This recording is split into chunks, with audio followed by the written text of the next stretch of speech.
C'est une conviction profonde. ci seen i jaboot ci seen i doom ci seen i soxna ak ci seen i liggéey yàlla na ko fi nekk ci yéen fonction bu ñu occupé ren yàlla na jël bu ko raw après et je sais que vous êtes capable de faire des merveilles encore ku ci ne foo domaine boo nekk je sais que tu excelles individuellement comme ci doon ci yéen xol bee fees je suis profondément malade je suis très je ne peux que rendre grâce à Dieu pour que Dieu vous préserve de tout mal, de toute attaque, quelle qu'elle soit, mais que vous ayez devant vous un chemin bien balisé, bien propre, bien clair. Mais gardez votre foi en Dieu. La croyance religieuse, elle est profondément importante dans la vie de l'individu. Yar leen seeni doom ci diine toppatoo leen li ñu war a xam nañ ko xam oustaz jërëjëf imam je dirais même vous jouez une fonction un rôle important dans la société sénégalaise yal na leen fi yàlla saxal yàlla say moroom imam on a longuement discuté ñu war a topp lañ lu ñu soxla yéen a ciy jiitu yéen ma ko gën a xam muy takk muy ngénte muy safaan la lu ci am rek ñooma donc ñu leen ñaanal ngeen di ñu ñaanal war nañ leen ñaanal yéen ñu ñaanal mais war nañ leen ñaanal sax parce que yéen bi dafa diis jërë ngeen jëf je ne veux pas trop monopoliser la parole mais je suis très content et fier de vous jërë ngeen jëf merci. suñu xel dal na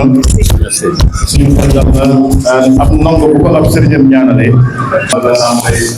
national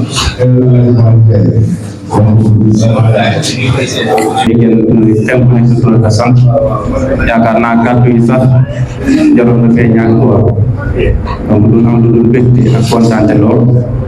te lii journée bi nu mu mel yaakaar naa suñu sañ dañ koy toog yéen bu journée bi jeex mais yàlla xam na ne dañoo am benn rencontre bu am negee ñu ngi may woo nii ñu ngi may xaar soo ko tey ñu ngi may woo donc kàddu yi dañ koy def seulement si ñaari point rek gàttal ko muy kàddu remercier tout d'abord notre grand frère Baba Diop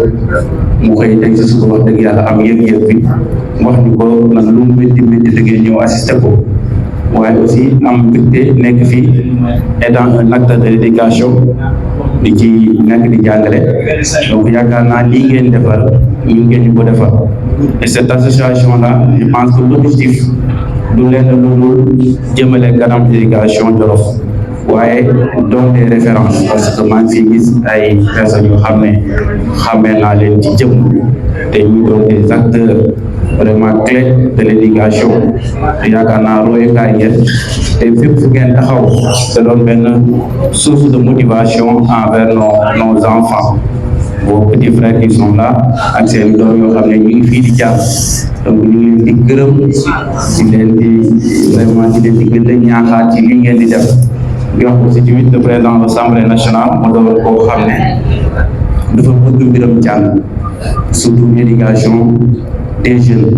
donc toujours ñu toog toujours loolu leen daa wax loolu solo mooy dem leen ngeen wuti diplôme jàng leen parce que Jolof a besoin des savants Jolof a besoin des cadres te loolu moo mën a développer daara moo mën a développer le département de Linguère te yaakaar naa yéen ñii ñu fi gis wax dëgg yàlla ay référence ngeen ay royukaay ngeen te yaakaar naa cette génération pour toog nga déglu docteur Diop parce que moom laa fi gën a miin yaa naa d'autres mais yaakaar naa tey jii génération bi am nañ fierté ci moom parce que mu ngi intervenir lu bëri ci biir daara Jolof ci département de Linguère et c'est une fierté waaye aussi tamit duñ ñëw aussi tamit vraiment féliciter votre ancien monsieur Faye parce que yaakaar naa lii rek la jàngale kat am lii moo dàq ay milliards donc vraiment say anciens élèves réussir mu leer na au moins am nga loo ci participer vraiment macha allah donc pour daal dañuy yemale kàddu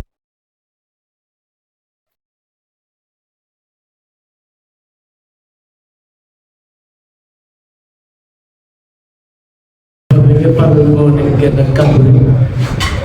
ko tey waxee yóbbaale na ma yóbbaale wala nga xam ne amoon nañu yéene teew di déglu waaye dañu ci kàddu yu gàtt rek nga xam ne laa leen tëj la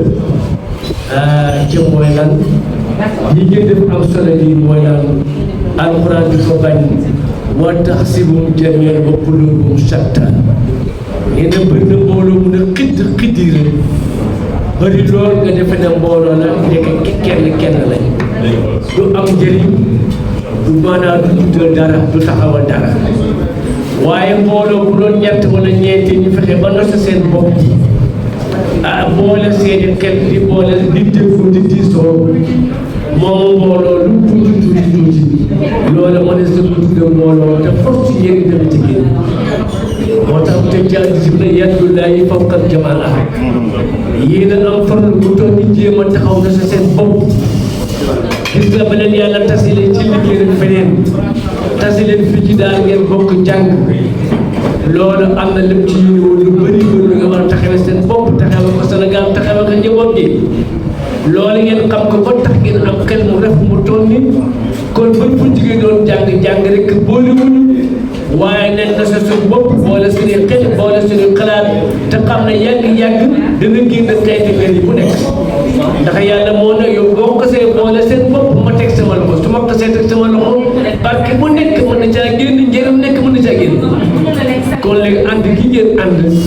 ba tax yàlla moo ci booba teg ni ci loxoom lu mu teg loxo bu barkeel yàlla ci ànd bi lu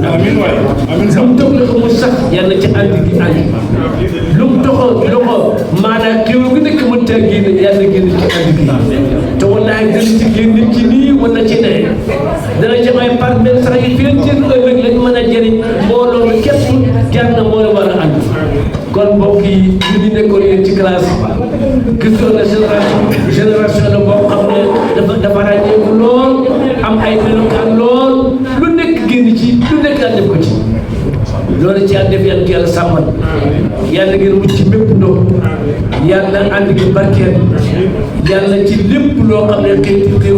ngeen yoo xam ne xéwal na si yow yàlla ci génne yàlla dara gi barkeel wasalaamaaleykum waaye léegi nag dañuy continuer waxtaan bi waaye dinañu si Fatou wax lu am solo léegi gis nga waxtaan bii coow lii mooy essentiel am bokk na ci essentiel mu ndaje bokk na ci ndax gën a gise bi saa forte bi nomante ko bi tooñante bi nangam wax dëgg yàlla buñ ñëwoon foofu rek ji mais na ko bari léegi nag dañuy xam nga gën a gis bi tax na am na ay visage yoo xam ne on a plus à isoler que non léegi nag dañuy procéder à un tour de table kenn ku nekk présenté wu wax ñu actuellement fan nga nekk ak aussi ci loo nekk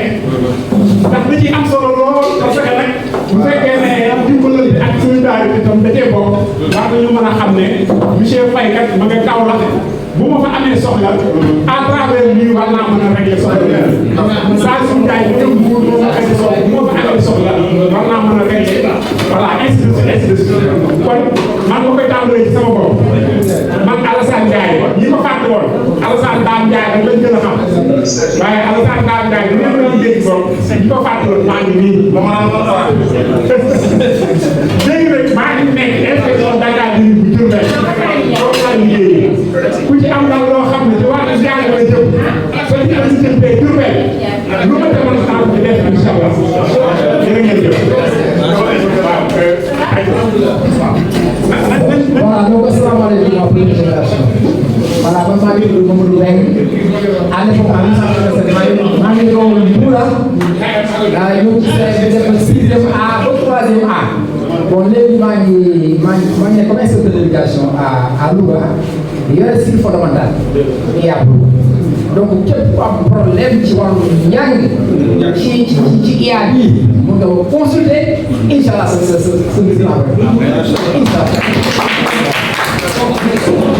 salaamaaleykum mbooloo maa ngi Ndao Diop nekk directeur école franco-arabe Médina Sy nekk aussi collègue Thiamène Pass.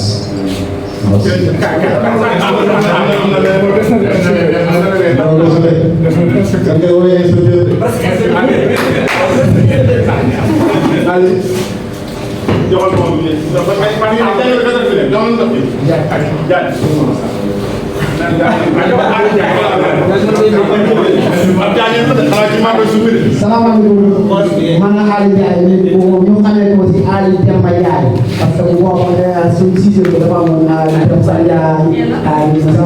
Ndiaye Dame Ndiaye sax mu naa prononcé noonu quoi man nag maa ngi nekk directeur école élémentaire bu Ndiéyeen Thiaye waaw ah moom la rek ba du comme gars yi ñoo na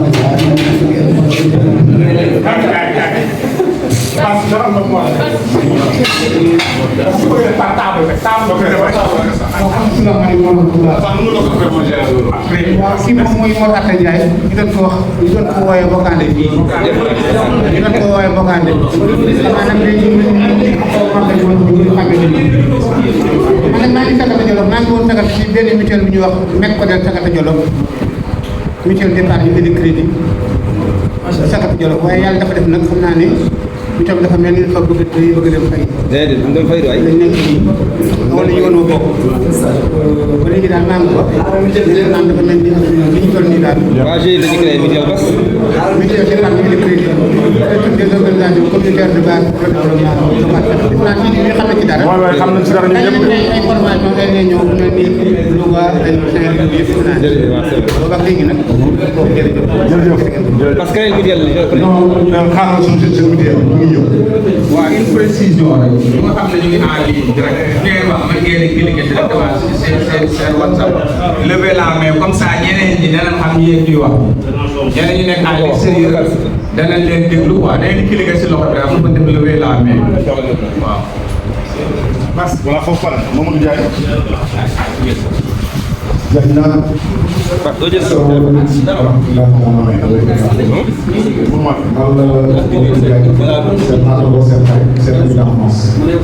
Je suis présentement adjudant chef de gendarmerie.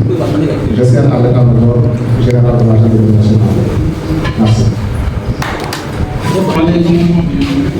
bu nekk maa ngi leen di sant di jégalu ci retard bi nga xam ne def naa ko damay def rek comme ni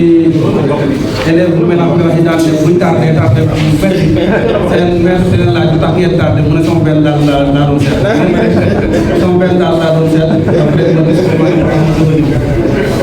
di vraiment di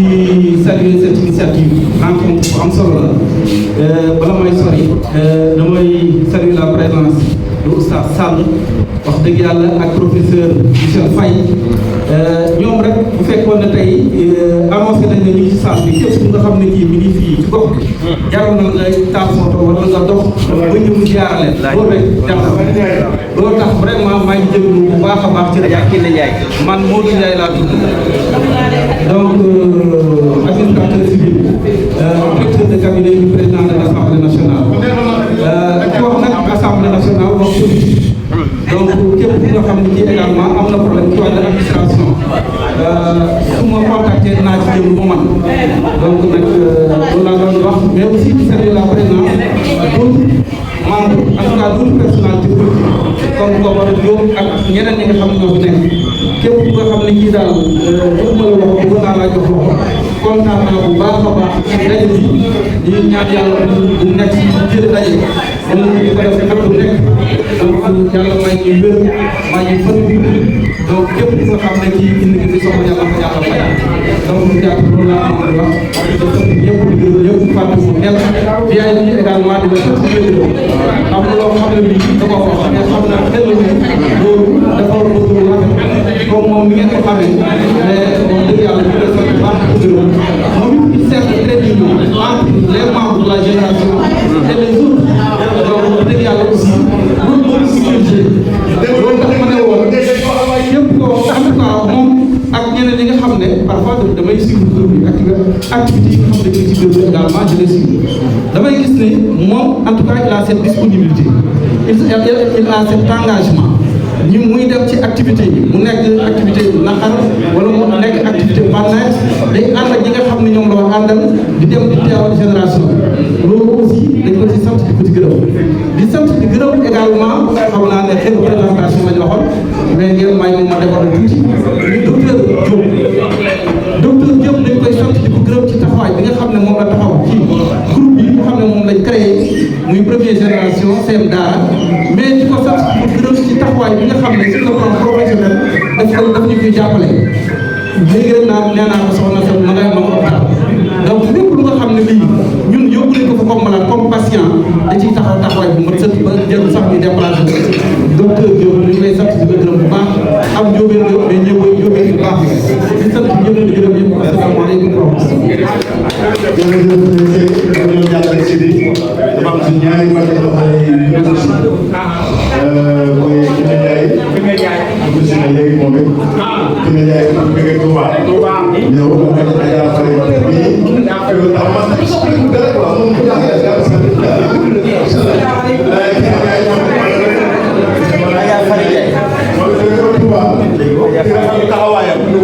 taxawaayam nu mu gën a rafetloo mooy ni génération bi jëriñ ñëpp rek moom lay jëriñ ñëpp comme nekk Touba ku dem Touba nga hôpital booba gis nga jëriñ donc dañu lay sant bu baax parce que pour ñu présentation bi mooy waaw donc yéen gàcce ngalaama la ngeen liggéey feeñ na Sénégal rek notre professeur Michel Faye Oustaz Sall donc ñii di toog nañu seetaan tey jërëjëf léegi ñu continuer présentation bi ñu jox kii noonu. waaw merci man de waxoon naa ba pare sax xam naa ñi nga xam ne ñoom ñu jeex si rek jëloon naa parole ba pare maa ngi président de l'association le président sortant de la ñu war a jubluwaat ci ay élection donc man la si daal nekk actuellement président man la liggéey ci donc yëngu ci wàllu développement di yëngu ci wàllu politique aussi di yëngu ci wàllu fànn yu bëri fii ci Jolof donc xam naa comme ni ko ñoom inspecteur waxee ci wàllu njàng ak njàng daal képp koo xam ne peut-être am nga doom boo bëgg ñu encadré aussi mën nañu ko encadré en ligne ci wàllu ci biir waa première génération nag gratuitement aussi waaw loolu daal laa bëgg wax merci beaucoup jërëjëf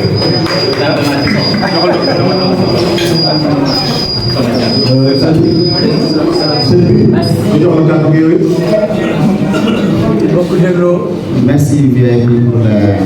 la parole. Asalaamaaleykum wa rahmatulah mbooloo mi ñu ngi nuyu bu baax ñu leen di nuyoo bi teg ci loxo imam mu teg ko ci loxo suñu kilifa Michel mi nga xam ne ñoom ñoo kilifa béréb bi nuyu suñu xarit yi yëpp jaajëfal leen remercier leen ci opportunité comme présentation rek la mu toll dañuy présenté wu rek incha allah bu ñu suñu kàddu ñun am na ku taal bi kaw.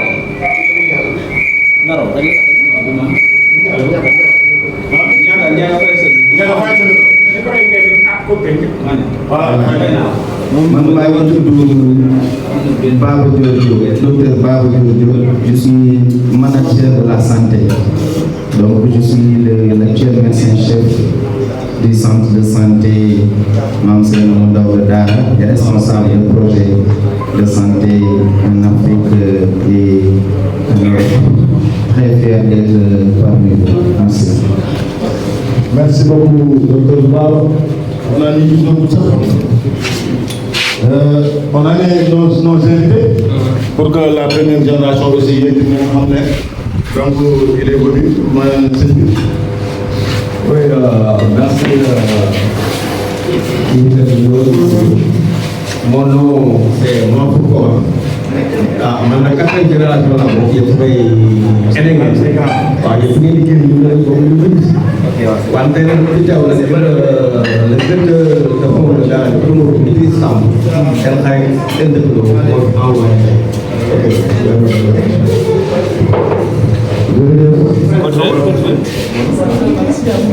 jërëjëf Bass asalaamaaleykum mbooloo mi leen di nuyu di leen di ziar man la professeur Ndiaye directeur école Daara 4 seen école cosaan seen collège seen CEM waaw maa ngi leen di gërëm bu baax ci invitation vraiment li ngeen di def rafet na di leen di encouragé di leen di félicité di leen di ñaanal mu jëm kanam parce que xam nañ ni lii lépp bu sottee rek ñun ñi nekk ci école Daara 4 kenn du ñu ci gën a yee parce que li ngeen di def à part la solidarité agissante envers vos membres ak ñeneen lépp lu ngeen xëcc rek ñun xam nañ ni nous sommes les premiers bénéficiaires déjà am na lu ngeen ci def lu am solo xam naa di ngeen ci ñëwaat benn bi mooy classe yi ngeen fa def bâtir une classe loolu am na solo rénover classe am na solo parce que kenn ci seen membre muy feu Aliou Diop yàlla na ko yàlla yërëm rénover na ko ak classe yéen seen bopp ngeen tabax classe kon tabax classe rek yaakaar naa doy na sëkk ak yeneen ay fourniture yu ngeen ñuy ñëw di ñu ko doole chaque année kon loolu dañuy ñaan yàlla yokk leen waaw fi ma waroon commencer nag mooy gërëm bu baax nuyu Oustaz Sall nuyu l'éminent professeur Michel Faye nuyu inspecteur de l'éducation yi fi nekk yëpp nuyu tamit enseignant yi fi teew yëpp li tax ma ràññee ci enseignant yi docteur Diop dina ma baal ak yeneen yi ñu bëri dañ koy faral di wax ne buñ doon tànn benn métier rek dans le monde xel yëpp day naan nañ tànn métier jàngalekat on a besoin de tout le monde pour faire un monde on a besoin de toutes les compétences mais jàngalekat moom daf ci ràññeeku en cette journée internationale de l'enseignant 5 octobre vraiment dañuy féliciter tous les enseignants qui sont ici man nag à part sama liggéey jàngalekat je suis un militant de l'environnement de l'écologie et du développement local jërë ngeen jëf merci beaucoup. jërëjëf grand Bouna muy grand bu baax di modèle aussi li ñu ko roy bu baax a baax a baax. salaamaaleykum wa rahmatulah. man ak Dame Martial expérience service de élémentaire de Melax ñu ngi bokkee ba leen saa baax di leen jaay ñaan yàlla yàlla yokk âge xool gën a taxaw bu baax a baax ba lépp ci bëgg yàlla ñu ngi sant leen bu baax am ma dem parce que am na ñoo xam ne fekkee wuñ bi mon professeur la bi ñuy wax donc ñu jox leen ñu présenté waaw. Voilà, jaajëf man c'est Michel Faye, votre ancien professeur, votre ami, seen lépp seen mbokk seen xarit loolu laa koy tuddee ex-proviseur du lycée Ibrahima Diouf de Kaolack à la retraite depuis 2022 maa ngi leen di gërëm encore une fois merci à tout le monde. waaw Moussa ah comme ni ñëpp wax aussi bu am soxla Kaolack waa je suis là-bas de toute façon li ma mën ak li ma mënul xanaa ma jéem waaw merci jërë ngeen jëf. comme tey bi ñu ngi troisième fois ñu ngi leen di wax comme ni ci présenté woon mu jeex ba léegi comme ñu le oustaz Mor Faye Sall ancien professeur d'arabe retraité ci lycée dans le zone mais imam ratib ci jumaa yi nekk ci arrondissement en même temps ñoo nekk secrétaire général ci association des imams de la communauté d'arabe en même temps ñoo nekk président départemental de Linguère ci association des imams et des oulémas du Sénégal wasalaamaaleykum. chef de quartier en même temps aussi. Modou bu solo si dëkk yi de ak ñu ñëwee dañ koy def de wallaay bu ñu solo si dëkk yi. Bonjour tout le monde. Man Saliou Ndiaye seen xarit seen soppe man nag benn anecdote rek laay wax bala may wax sax li ma nekk dama doon wax ci sama élément yi bërki démb bala may jël congé ñuy wax ci arabe laa doon def anglais laa doon def man de professeur arabe ba ma yoroon benn jour dafa ma bëggoon a génne classe muy Oustaz Sall tey bi ma gisee sama xol dafa sedd benn jour daal xam nga lan laa doon def rek mënu ma Sall Ndiaye da ngay génn classe ma ne Oustaz du ma génn mënu da ngay génn wala ma may la double zéro wala nga xam foo koy jooy ma koy nekk ni sama collègue yi tey man tey gisaat donc loolu dama si dama koy rafetlu bu baax donc man la adjudant Saliou Ndiaye je suis le greffier en chef de la MAC de Mbour donc képp ki nga xam ne nii am nga ci mbirum yoon je suis même en même temps greffier ad hoc donc quand nos chefs greffiers sont en grève ñoo leen di suppléer dans les tribunaux donc képp koo xam ne am na ci mbirum tribunal wala jafe-jafe ci justice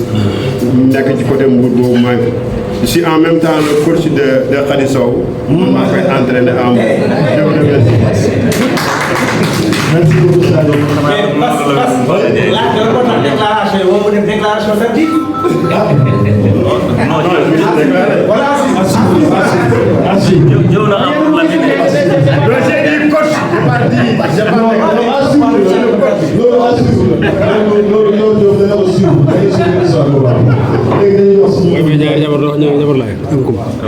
Salaamaaleykum wa rahmatulahi taala wa barakaatu.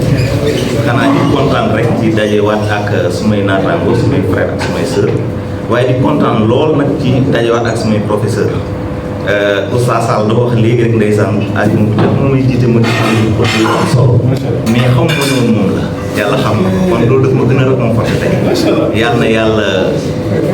dooleel leen yàlla may leen fan bu gudd ak wér-gu-yaram waa G1 aussi li ngeen di def lu rafet la yal na yàlla gën a doole leen président ñu ngi leen sant leen gërëm bu loolu weesoo nag man maa ngi tudd maître Alioune Fall nekk greffier en chef tribunal d'instance de Linguère sama papa da doon wax naan béjjën fan ko poosee bu fa rafetee fan sax la gën a rafet kon bu ma nekkoon Matam taxawee fa taxawee boo xam ne nii peut-être di dimbali ñu fa nekk la à pour faral di donc tribunal d'instance de Linguère la ñu nekk képp ku am soxla boo xamante ni mën nañ ko defar réglé incha allahu rabbi ba ñëwee wala ñu leen def rek incha allah. Asalaamaaleykum wa rahmatulah ñuy kontaan lool ci ndaje bi di jaajëfal suñu ancien professeur yi nga xam ne nii def nañ ñoom ñu bëree bëri lii dafa neex jàngalekat bi rek la am li ci maa ko jàngaloon tey mu ngi nekk daal di kontaan rek di wax man la Ndiaga Thiam maa ngi servir école élémentaire Melax en même temps ma yor point focal CMI mutuelle départementale Linguère point focal Thiamène Pass di wax rek ne pour ñi nga xam ne nii ñi ngi commune Thiamène Pass surtout les autorités ngeen dimbale bu ngeen ñu mënee dimbale daal ngeen jël élèves yi ngeen boole leen ci Linguère yi dana baax lool ndax ñoom 1000 francs kese la ñu cotisé donc prestation yi danañu jàppale lool te dana jàppale waa gox ñi nga xam ne nii seen parents yi dañoo néew doole pour santé ngeen dimbale ñu ngeen jël élèves yi jërë ngeen jëf asalaamaaleykum wa rahmatulah. jërëjëf sëñ bi. waaw bisimilah. asalaamaaleykum waaye Mouhamed Sall la ñu ziar yëpp commerçant ba ma la jaar yow di baax yëpp di ngeen ñëpp ci wax na wax dëgg yàlla groupe boobu macha allah li muy dox maa ngi nii def passage aussi sama papa jël moom passage moom la ñu tuddoo moo xam xool ma ci moom di remercier ñu toog yëpp xam ne nii vraiment lu seet ak kon ñëpp ñu kontaan l'autre fois dama dem Daara Mbaye keroog ma fekk ko Diop docteur bi mu recevoir ma bi ma xamee ne ma mën la rek bi lay waru sax mu jóge ma dem en Touba c'est la même chose ma dañ passé sœur bi Kine Ndiaye sama xol sax moo jël pour moom parce que vraiment dama ko rek xamee ne mooy passage bi lay dama teel solo moom Kine Ndiaye maa ngi remercier ñëpp ndax ku lim boobu mais vraiment fii moom tout est formidable ñëpp baax booy wax daal da nga ñëpp baax rek ndax boo limee da nga jóg en un mot je remercie tout le monde te li ma lay wax dafa am moo tax moo wax parce que ñuy wax Kine Ndiaye laa dem Touba patient yi bëri mais bi laa def ma ñëw toog te loolu su may bëgg a ma def comme un VIP yóbbu ma ci salon bi dafa bëgg lépp na ma yow comme yaay jógee daal sama frère yi nii la ma recevoir moo tax tey ma ñëw ko wax di say tout le monde à léegi nañ ma jóg si daal aussi vraiment ñoom ñëpp ku lim na nga mais jéem moom su ma ñëwee tey ñi fi nekk parce que ñu baax la ñu taxawu la boo limee sax da nga jóg mais en un mot daal ñëpp ma baax na yàlla leen yàlla taxawu yéen ñëpp asalaamaaleykum wa rahmatulah. jërëjëf Mor moom it ngeen ñu seede ne ku baax la ku yëpp nit ku reconnaissant la yaakaar naa ne ni muy toppatoo génération yi néew na ñu ko ci toppatoo parce que man maa ngi woon ñëpp saa su ne waaye moom moo ëpp li muy nemmeeku nit ñi donc ñu yëgal ñëpp ne nañ ko ñaanal yàlla suñu borom dafa lay gërëm bu leen ko fàtte si ñaan jërëjëf. asalaamaaleykum mbooloo mi maa ngi leen di ziar am mbégte bu mag fekk bés bi di nuyoo fekk aussi suñu kilifa fi nekk Moussa Sall ak suñu éminateur Michel Kane man c'est Abou Niane sama camarade de classe bi ma xam ne ci Abou Bakri Niane nekk professeur d'éducation physique sportive au sein de la Collège ci wàllu sport ay yëngu dans sa globalité képp nga am doom boo xam ne am na talent wala bëgg mu exceller maintenant dans le sport donc toutes les disciplines confondues vraiment boo ma jege la incha allah dañu continue jërëjëf. ñu jox suñu principal. Merci beaucoup. Merci beaucoup tonton. El Hadj Diop la. Je suis invité, je suis venu au nom du président de cette grande association qu'on appelle le Bolo Soulébéki, dont le président d'honneur est Dr Diop. Merci. Merci beaucoup. Salaamaaleykum wa rahmatulah. Man la Ndeye Fatimata Ndiaye ñëpp doon ma woowee Adja Ndiaye. waaw man la Ndeye Fatimata Ndiaye maa ngi nekk Louga waaw man Louga laa nekk maa ngi nekk ci enseignement bi maa ngi directrice école Kër Modou Khary Mboup donc maa ngi leen di sant Kër Modou Khary Mboup maa ngi leen di sant di leen gërëm et vraiment kontaan naa ñëw tey mënu ma woon ñëw sax sama doom da doon ñibbi mais dama bàyyi ba mu départ ay 10 heures ba doon quitté wala ñëw rek pour namu leen mën a saafonteeg yéen ndax dama leen a namoon trop bëgg gis seen kanam yi maa ngi nuyu sama professeur sama oustaz Sall ak sama Michel Faye maa ngi leen di nuyu bu baax a baax merci. asalaamaaleykum mbooloo mi maa ngi leen di nuyu yéen ñëpp man la yaayu Baba Dior Diop waaw Dior Diop yaayu Baba Dior Diop donc def naa loolu doy na présentation ci groupe bi man maay yaayu Baba Dior Diop Dior Diop ah di xaritu la grande di baax di Sow ak Mariam Sarax ñëwul di xaritu ñëpp daal waaw su ma limee rek damay juum maa ngi leen di sant bu baax di leen gërëm man nag xam au foyer laa mais maa ngi yëngu ci commerce bi maa ngi yëngu aussi ci produit biologique yooyu nekk forever donc képp koo xamante ne soxla na ci genre yooyu genre abuñaan bi ak ñoom Basir Diouf nga xam ne ci yooyu la ñuy yëngu maa ngi leen di xaar Dakar maa ngi leen di nuyu di sant bu baax suñu professeurs yi Michel Faye jógee ba Kaolack ñu lay sant di gërëm di la gërëm di sant oustaz Sall aussi bu baax di sant ñëpp samay xarit lañ donc su ma limee damay waaw maa ngi gërëm ñëpp merci beaucoup. jërëjëf. La diva. salaamaaleykum di nuyu ñëpp di ziar ñëpp di am mbégte loolu teew fi parce que comme li may wax rek famille bi ci gën a neex mooy bi nga tànnal sa bopp bii nag mooy famille bi nga xam ne mooy sunu choix kenn tànnaluñu ko ñun ñoo ko tànnal sunu bopp mooy la génération 1 ñu am mbégte aussi tey ci famille bi sunuy parents teew mooy sunuy professeur ñu ngi ziar oustaz Sall ñu ngi ziar et prof comme j'aime bien l'appeler. Tous les matins, je lui envoie un message de mes profs. Bonjour, ndax yaa ci jàng mais moom mooy njëkk a envoyé message. keroog bi ma ko waxee ne dama lay dugal ci génération bi j'étais tellement content que man daf ma surprendre. kon nag ñu ngi koy jaajëfal lu bare bare ak déplacement bi fu mu jógee dafa sori nawet la ñu nekk route yi neexul mais ñu ngi lay jaajëfal lu bare bare. di nuyu nag sama frère yi ñoom ñëpp autant qu'ils sont ñi fi teew tey ñi fi teewut parce que bu yëpp yi ñëwee ba fii ñoom la comme li may wax rek mention spéciale à Sidi parce que bu ñu ñëwee ba fii rek fondement bi yow la kër nag bu amul fondement bu dëgër mur bi du dëgër dara du taxaw kon nag ñu ngi lay remercier encore une fois de plus.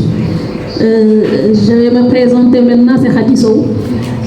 Je suis à Mbour, installée là-bas. Je suis à l'IEF de Mbour 1, chargée du genre là-bas et de la protection des enfants. Loolu mooy sama enseignante de formation. Donc maa ngi jaajëfal ñëpp di remercier aussi Mamadou Mbengue école la ma ubbil. école la ma ubbil dama ko woo ma ne ko dama am sama village yu ay parents yu nekk ginnaaw Mbay Awa. ni ñu dëkkee woon ci suñuy cosaan xam nga rek mànga jot nga mànga ñu ñibbi ma ne ko ba léegi noonu lañ dëkkee mu ne ma nañ defar abri bu ñu defaree abri je vous invite à un et il l'a fait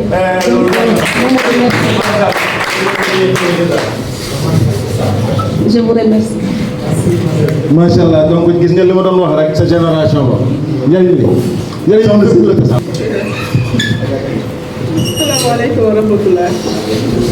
man monsieur Kane Rajim. bisimilah rahmaani rahiim maa ngi nuyu ñëpp di ziar ñëpp sant yàlla bu wér a wér a wér julli si yonent bi bi ma boolee si génération bii nga xam ne vraiment ni ko Bassirou Dioum di waxee amul saarit maanaam amul kenn koo xam ne da nga koy xool naan ñoo cim amu ci waaye nag di sant ñi nga xam ne nii contribuer nañ ñun si lu ñu doon tey di ci jiital oustaz Mor Faty Sall ak suñu professeur Michel Faye di rafetlu di kontaante ci teewaayam vraiment ndaxte amoon na ngànt mais vraiment bëgg bu mu bëgg génération bi bëgg ñu gisaat tax na mu déplacé wu ba ñëw si ñun ñëpp ñu saafante ak moom lépp rafet macha allah mais di nuyu ñëpp di bu amel ñëpp cant ak ngërëm man maa ngi tudd Kiné Ndiaye madame Guèye hôpital Matlaboul Fawzeyni fa laay servir nekk fa secrétaire d'administration en même temps di gérer imputation tout ce qui est imputation budgétaire tout ce qui est facturation à terme tout ce qui est mutuelle de santé man tamit ci loolu laa yëngu daal IPM yeeg yu demee noonu loolu man maa koy gérer foofu waaye nag sant naa ñëpp di gërëm ñëpp ndaxte baax moom ku baax rek mooy xam ku baax yéen ñëpp da ngeen a baax moo nekk si yéen moo tax lépp lu ma def ngeen rëyal ko ne lii dafa baax macha allah yal na yàlla fay leen génération bii moom macha allah ku ci bokkul rek ku ne neexul rek bokkoo ci waaw ku ne neexul rek bala nga bëgg a bokk ñu bañ ñi ngi sant ñëpp nag ñëpp koo xam ne nii rek yaa ngi wax si ñun lu baax ak koo xam ne ni ñu ngi safoo di ñu faale di vraiment di magnifier li ñuy def ñu ngi lay delloo njukkal bu baax a baax a baax kontaan nañ si ñëpp asalaamaaleykum wa rahmatullah. asalaamaaleykum mbooloo mi. maa ngi nuyu ñëpp di leen ziara di rafetlu bu baax daje bi di sant di gërëm di jiital si nuyoo bi suñu gan ñi fiy teew tey muy nos professeur di kontaan bu baax si seen teewaay di leen sago vraiment di rafetlu aussi acte bi ñu def di nuyu président bi nga xam ne nii lépp si moom la jaar muy le président Sidi Tall di nuyu bépp autorité boo xam ne bii ñu ngi fi di kontaan si ndaje mi di wax ne génération bii day génération bu mucc ayib parce que ñëpp ay nit de qualité la xam nga des fois sax ma toog sama benn xarit ñuy waxtaan si génération bi mais def naan ma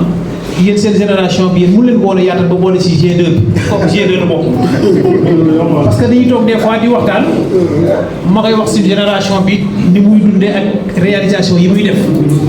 mais daf may ñee naan waaye du ngeen ko élargir ba bokk ba boole ñu si kon pour te dire que génération bu am njëriñ la vraiment kontaan nañ si ñëpp kontaan nañ si bu baax a baax a baax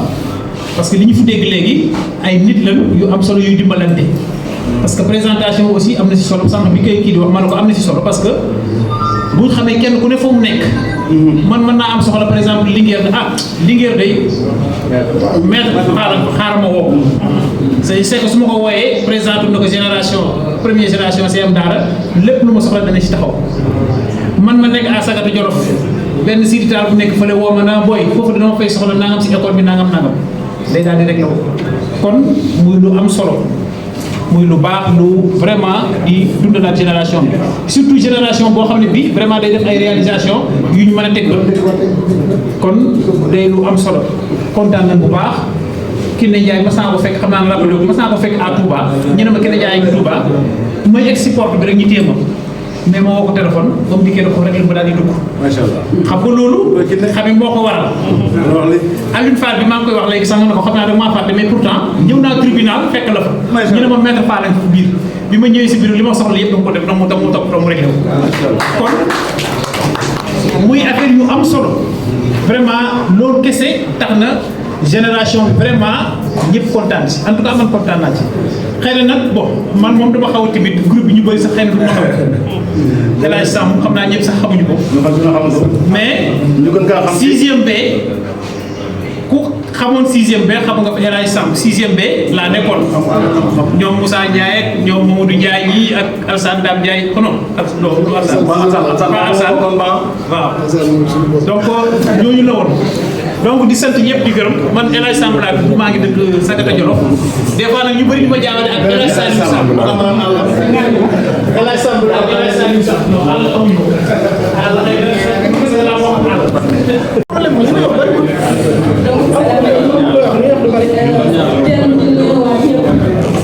di jaajëfal ñëpp mais aussi di baalu ak ñëpp parce que toogaay bi yàgg na tàng na mais ça se voit que nit ñi génération bi mu ngi seen xol yow nga woote nit ñi woote ñu déplacé wu bàyyi seen yitte yëpp ñëw te macha allah waa Dakar ñu ngi fi waa Mbour ñu ngi fi waa Matam ñu ngi fi même si maintenant Matam s'est rapproché un peu de Linguère kon ñuy ñaan yàlla li nga xam ne tey am ngeen ci ñu confiance ba dénk ñu ko yàlla nañu yàlla may kàttan ak xel ñu ko mottali ba nga xam ne yéen ñoo salu leen naqare sas bi ngeen di sas yàlla yàlla mottali ko te moom rek mooy ki nga xam ne mën na mën a lépp ñun ay doomu aadama rek lañu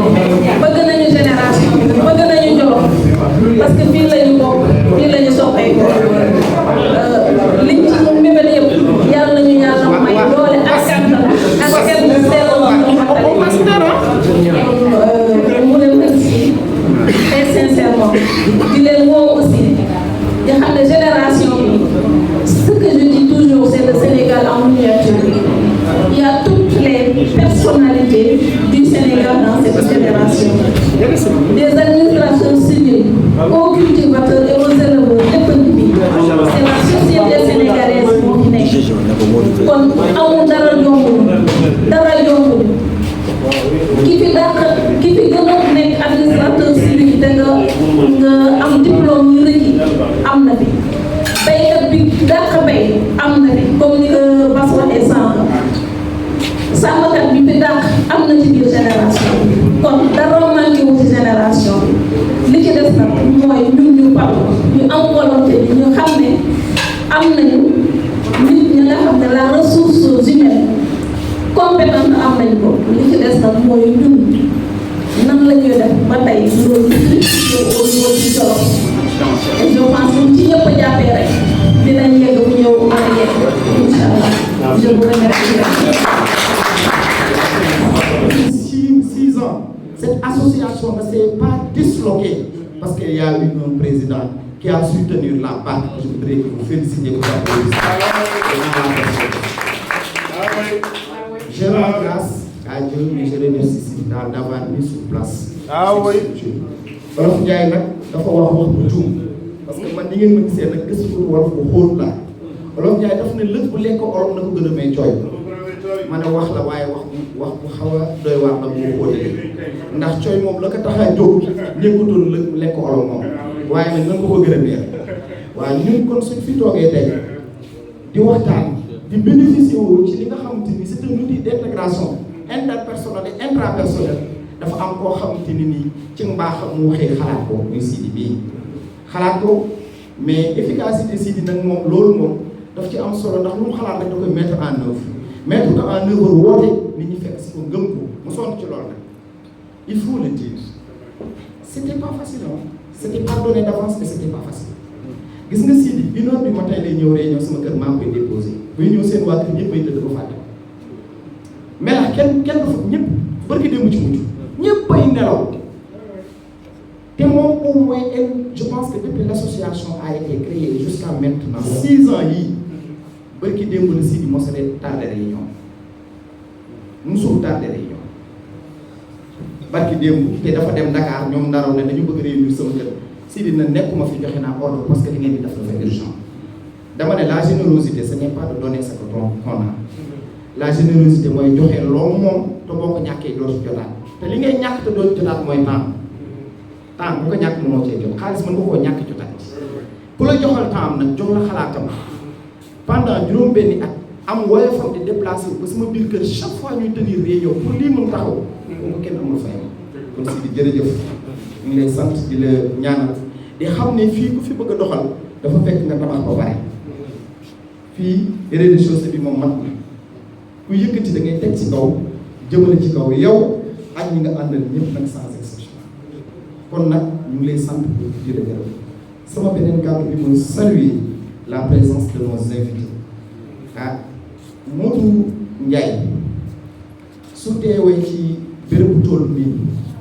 dañ ko war a seppali ngërëm xam nga ñun Jolof danoo baaxoo waaye garaawul waaye suñu copain la koo xam ne tey boo woon Touba ñu ne la waxal sëñ Mountakha na ko recevoir su demoon tey Médina ñu ne la khalife général va le recevoir su demoon Tivaouane tey ñu ne la khalife général va le recevoir au nom de du président de l'Assemblée nationale kooku bu dara jalee boppam ab jataay war nañ ko seppil sant ak ngërëm reconnaître ko ne aussi na présence am aussi na njaataay bi ngir sant ko gërëm ko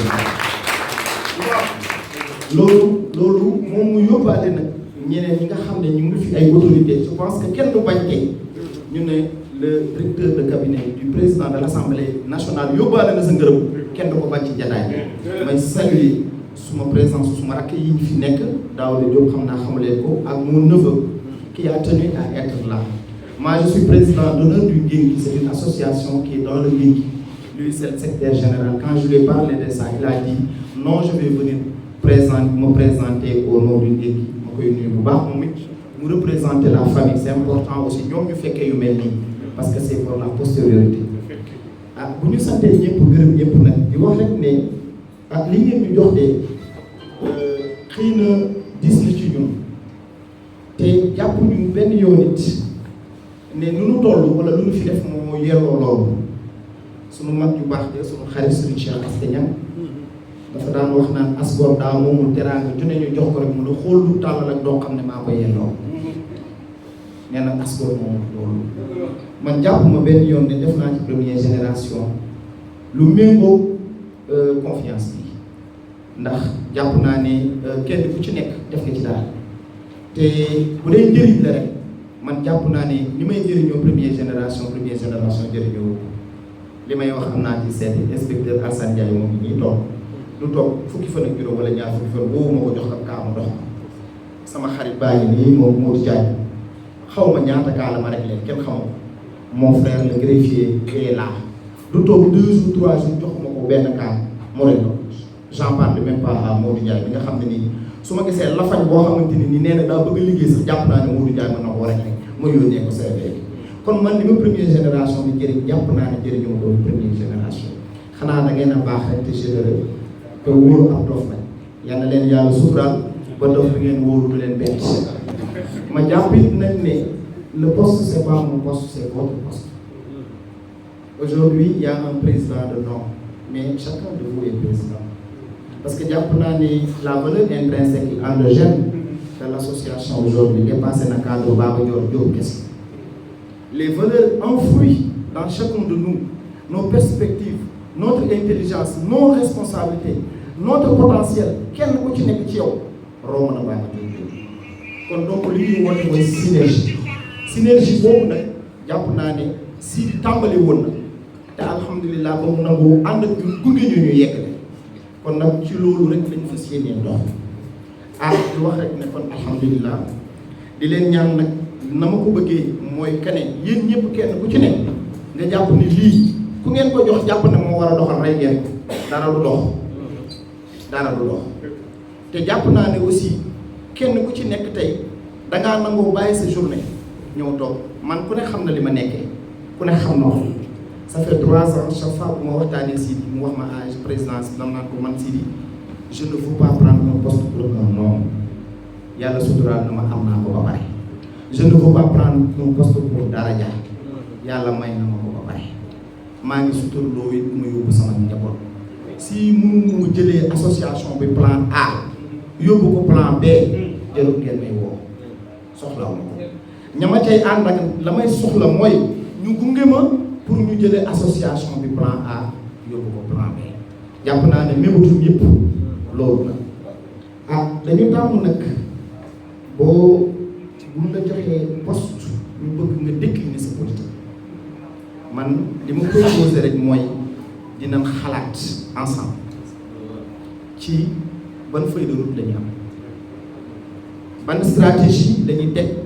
dans chaque domaine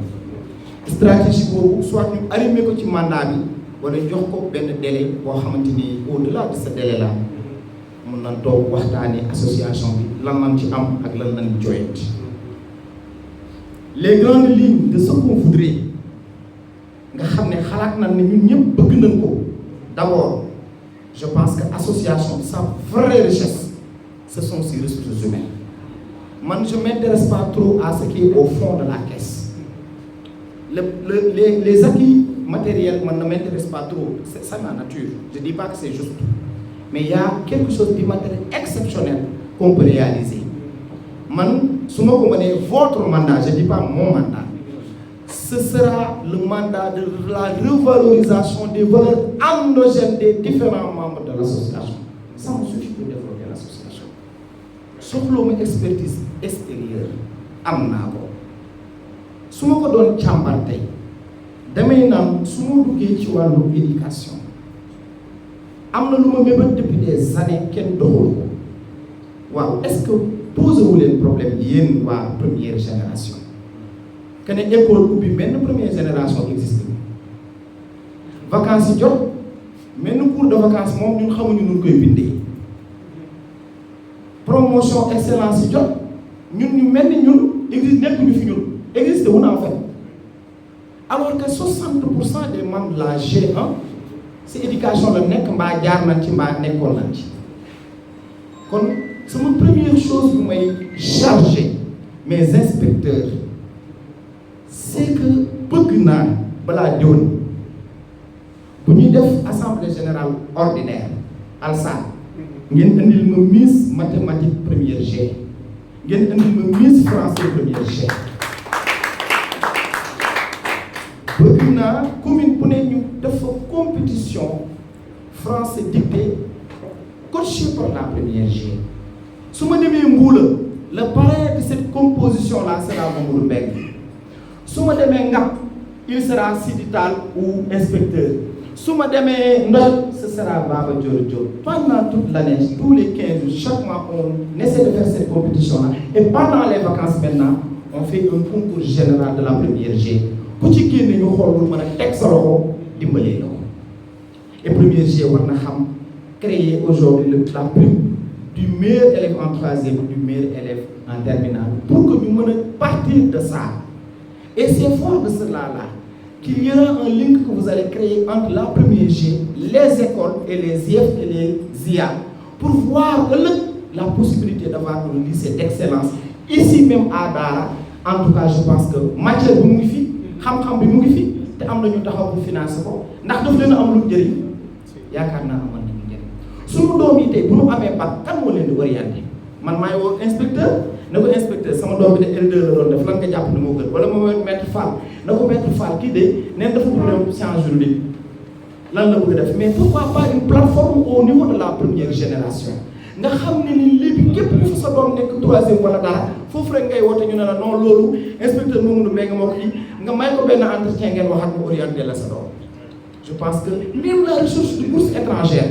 mais ñun ñëpp dañuy door martu rek amul fii nii bëri na ñoo xam ne nii boo leen jëloon hors antenne dana la sama doom ji bëggoon naa ma dem Canada lekk nañ ma million lekk nañ ma 800 000 pendant ce temps inspecteur mën na la wax lu wóor ak lu wóor ban njàng parce que ñun ñu ngi envoyé suñu doom yi Canada mais insertion yi xalaatuñ ko de bu ñu delsee lu ñuy liggéey mais loolu man mënu ma ko xam loolu alsaan moo ko mën a xam sur le marché du travail boo demee jàngi bitim réew boo ñëwee ban métier nga war a mën a am pour boo mën a ñëw mën a exercer loolu inspecteur loolu noonu amul woon surtout naa ne balaa déwoon loolu nga am ko suñu duggee beneen domaine au niveau de l'éducation xam nga ne daara xam na ne nawetaan yi mooy yor daara mais la commission sportive que je viens de créer qui n'existait pas que peut-être Abou et les autres vont piloter mais nous on a quelqu'un qui est actuellement le président de la fédération d'athlétisme du Sénégal waaw mais léegi moom xalaatul benn politique bu mun a teg Jolof gi pour mën a recruter chaque année muy recruter le meilleur sauteur en longueur le meilleur coureur de vitesse nangam ñu impliquer les ASC impliquer les écoles nga xam ne chaque jour bu match amee la matin il y a une compétition d'athlétisme parrainée par la première génération est-ce que bu ngeen ko proposer baara day bañ on a dans cette assemblée-là un entraîneur de football de renommée nationale et internationale. Donc sur le plan sportif, on loolu ñu ngi ciy xalaat sur le plan social ñu ngi ci woon mais dañ koy gën a yaxanal parce que plan social bi aussi man je n'aime pas trop les trucs fulgurants où dañuy ñëw rek def benn affaire gars yi daal ci je veux qu'on travaille de manière dynamique et sur le plan basique nga xam ne ni officieusement am na première génération ñuy jàppale kenn yëgu ko je ne dirai pas bourse familiale mais mun ngeen ci xalaat président mun na ci xalaat mais suñu malade yi suñu référence yi suñu lakk yi suñu leneen appréciation personnelle la doon def loolu nag damaa bëgg mu bàyyi damaa bëgg ñu teg ci groupe bi ñu waxtaan ñu ne lan la ñuy mën a def de manière pérenne sur le plan social ñu ne lii nii buñ ci jaaree dana mën a am résultat yoo xam ne nii surtout dina mën a persister dans la durée. Sur le plan sanitaire, je pense que aujourd'hui le point focal le plus important en santé dans le département, je ne dis pas dans le département, c'est Basse-Niang. La politique de santé aujourd'hui, préventive et environnementale, repose sur Basse-Niang, qui fait partie de la première génération. Qu'on pourrait utiliser aujourd'hui la première génération pour autre chose. Donc, parce que nous avons une commission santé, nous avons un district en tant que nous, porteurs de voix d'abord, mais en tant que des personnes potentiellement de ressources, nous avons les réunions vont se faire en Zoom. Une réunion sur deux se fera en Zoom. On ne peut plus dans ce monde de déplacer un kilomètre pour une réunion d'1 heure de temps. Pour voir 50 personnes qui ont cotisé, qui ont 10 000, qui ont 2 dërëm, c'est fini. Une réunion sur deux se fera en Zoom. Tous les membres du bureau pourront se connecter, participer à la réunion et un compte rendu sera fait régulièrement après chaque réunion dans le grand groupe. Les cotisations se feront sur 2 numéros que nous allons mettre sur place. Dans la première génération, il y a un numéro Wave ou un numéro Orange. Quelle heure vous sentirez de cotiser? Vous pouvez faire sa capture, envoyer présidence, finance, voilà, nangam. Comme nous pouvons le faire. Bref, on va aller vers la digitalisation de nos actions. Ndax fi ay kilifa ñoo fi nek te jot amul te kenn ku ci nek wallahi man nga joxe ñaar téeméer mais des fois foo koy def koy woo noo koy envoyé style nga woonaa parce que jotuma ko woonaa ndara jotuma ko wéefoon naa ko demul si tu as aujourd'hui un numéro boo xam ne ni d'accès fu la neexee nga mën ko dugal je pense que dina gën a yaxanalal loolu parce que suñu ressource financière premièrement c'est les cotisations. Maintenant la commission stratégie développement se chargera aujourd'hui de trouver une forme de financement pour war a am.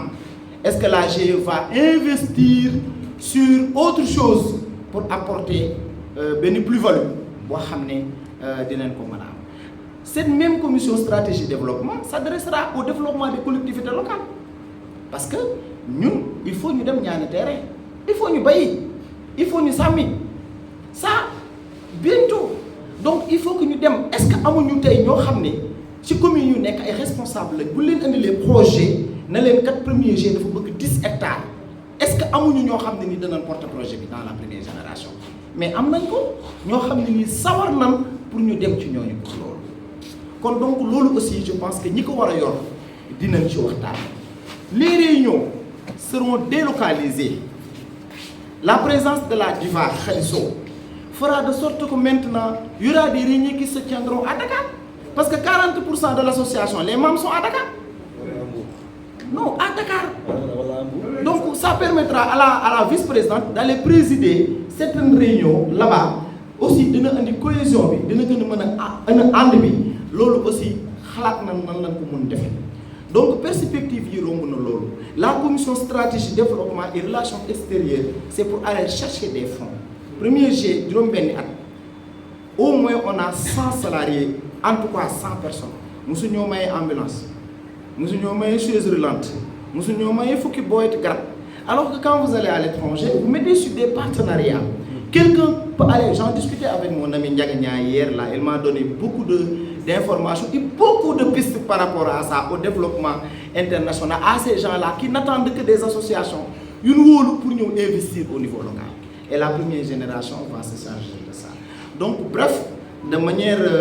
ramassée, il y a des orientations qui sont là. Et je sais qu'aujourd'hui, l'apport des autres feront de sorte qu'on pourra avoir un plan d'action. Mais je vous assure qu'on ne fera rien sans que le plan d'action ne sera déjà écrit, le plan stratégique sur 1 an, sur 6 mois, sur 2 ans écrit, validé par le bureau et ensuite envoyé dans le groupe avec tous les amendements qu'on prendra pour avoir un compte rendu, pour avoir un plan d'action. Parce que pour nga mën a am bilan, il faut nga xam foo jëm. Pour nga xam foo jëm, il faut nga xam lan nga bëgg a def. Pour nga xam lan nga bëgg a def, il faut nga xam li nga bëgg a def lu muy jar. Pour nga xam lu muy jar, il faut nga xam kan ak kan nga am ak ñan nga am ak lan nga am. Loolu mooy plan stratégique. Mooy tax nga mën a atteindre say objectifs. Nga ne man kat biñ ma falee plan d'action biñ ma validé woon mooy à 6 mois waroon naa tabax fii waroon naa def excellence nangam. C'est seulement à ce moment-là, autant qu'on pourra dire que atteindre ses objectifs ou atteindre ses objectifs. Mais tu ne peux pas vaguer dans la nature comme ça. Bu la xalaatee fii nga def tànn biir bu subaa nga ne xalaat naa may livre bu gën a subaa nga ne xalaat naa lii. Donc plan stratégique boobu nag bu ñu ko defee ba valider ko mooy suñu feuille de route bi nga xamante ne nii ñëpp laa ci woo pour ngeen jàppale seen bopp ci seen association ci seen bureau. Loolu laa amoon monsieur le président wax ko pour mes orientations de manière globale di jéggi di wax salaamaaleykum. Je me présente, je m'appelle Pamia, mon vrai nom c'est Ndiagagnan, membre de la première génération. Je m'appelle Ndiagagnan, de la première génération. Je suis entraîneur de football.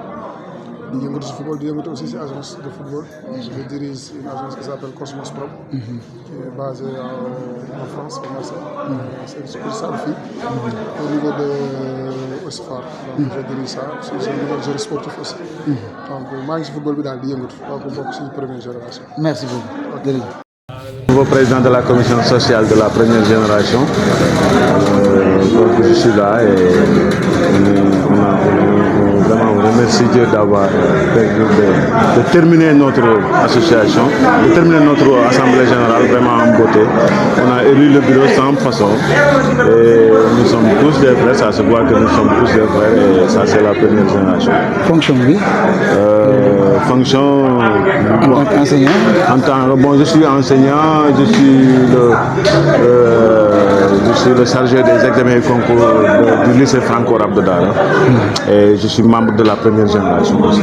Maaleykum mbooloo mi maa ngi tudd Ndaro Diop di directeur d'école nekk responsable des collectifs directeurs jiite collectif directeurs yi dëkk Daara Mbaye di sunu association mooy première génération ñun ñu nga xam ne ñoom ñoo ubbi tey école bi ñun ñoo ubboon CM bi tey mu nekk école élémentaire Daara 4 ñun ñooy la première génération bu ko njëkk a jàngee tey ñun ñoo dajale woon créé benn association Sidi Tall jiite ko mu ne woon si deuxième mandat tey ñu renouvelé ko docteur Diop jiitu ko ñuy vraiment ñu ñëpp yàlla def na si bëri am na si luñ jàpp ñii tey déjà président assemblée DSM si ñun la bokk ne woon préfet tey di nekk le directeur cabinet muy Modou Ndiaye ak ñeneen am nañ ay docteur am nañ ay jàngalekat am nañ ay juristes yëpp daal ñu ngi si association bi donc ñuy ñaan rek yàlla mu nga xam ne mu dara teewul yàlla boole ñu xool yi gën a ànd pour association bi gën a doon. Merci beaucoup. salaamaaleykum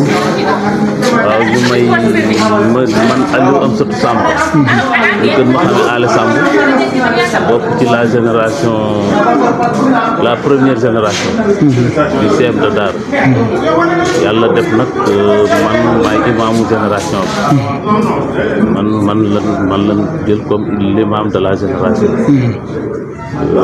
actuellement nag di liggéey ci commerce ak transfert d'argent ak agent immobilier ci loolu daal la ñu nangu actuellement. Merci beaucoup. Asalaamaaleykum c'est Mor Fat Sall GE commerçant la maa ngi dëkk Melax vraiment GE moom c'est formidable ku lim juum nag comme dama ko doon au début rek lépp daal baax na macha allah ñu baax fi nekk ku lim da nga juum mais ñi fi nekk moom wax dëgg yàlla am personnel bi 134 membres yi moom ñëpp baax yal nañu yàlla taxawu yal na leen yàlla taxawu ñun ñëpp ñu bokk jërëjëf merci beaucoup. waaw salaamaaleykum wa rahmatulah maa ngi leen di leen gërëm di leen ziare di nuyu képp koo xam ne ci teew nga ci jotaay bi te rafetlu jotaay bi encore ci ni mu doxee ren tey jii nii képp ku fi ñëw tey sa xol seet ci jotaay bi man na maa ngi tudd Lamine Sall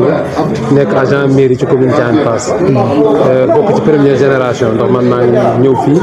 ci deuxième année bi nga xam ne ci la CM Daara am ndax ku ne xam ne na CM Daara ci première année sixième et cinquième la amoon auparavant boobu ñun ñoo ngi woon Linguère def quatrième mais comme année blanche la woon te déwul CM Daara blanche utoon am quatrième ci lañ retourné ñëw def fii quatrième loolu war ñu ñëw bokk ci première génération bi fi ma nekk nii tey maa ngi occupé ci poste commissaire au compte ànd ko ak Dior Diop la présidente Madika ci seconde fas yéene it jàppale association bi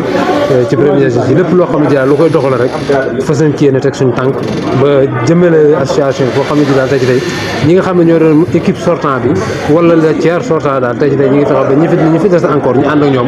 ba ñi nga xam ne ñoo fi nekkoon daal fi ñu tegoon seen tànk ñun ñëw ba rombale foofu association bi loolu daal moo suñu nekk ñu ci dinañ sant leen gërëm merci beaucoup jërëjëf c'est bon waaw man asalaamaaleykum maa ngi nuyu ñëpp di rafetlu initiative bi nga xam ne association première génération CM Daara organisé na ko muy activité bu am solo boo xam ne day dajale bépp élève et même gis nañ ci aussi sax même ay professeurs ku mel ni Michel Faye ak Oustaz Sall ñu ñëw teewee ci ndajaay jotaay bi donc man Modou Ndiaye laa tudd administrateur civil la mais balaa boobu aussi jàngale naa fukki at ak ñaar bi ma génnee nag ENA en 2007 donc pour dire que je suis un peu promotionnaire au président de la République donc ñoo bokk promo administrateur civil génn 2007 nekk def donc l'administration centrale ensuite bi ma jógee foofu ma def commandement territorial adjoint au gouverneur de Dakar d'abord chargé du développement puis adjoint au gouverneur de Dakar chargé des affaires administratives avant d'aller donc à Saint-Louis pour être préfet là-bas bi ma fa jógee nag donc lañ ma nommé DC directeur de cabinet du ministre des transports bi ma fa jógee également ak El Malick Ndiaye donc di ko sant bu baax di ko gërëm ci confiance bi nga xam ne bi am na ko en mon nommant donc DC directeur de cabinet d'abord au niveau du MITA bi ñu jógee foofu également yàlla def après les législatives yàlla def mu nekk président de l'Assemblée nationale deuxième personnalité de l'État donc comme vous le savez l'Assemblée nationale c'est la deuxième institution constitutionnelle donc de ce pays yàlla def bi mu nekkee président foofu mu jëlaat ma renouveler sa confiance comme son directeur de cabinet donc actuellement je peux dire que je suis le directeur de cabinet du président de l'Assemblée nationale au niveau de Dakar. Merci beaucoup. Merci.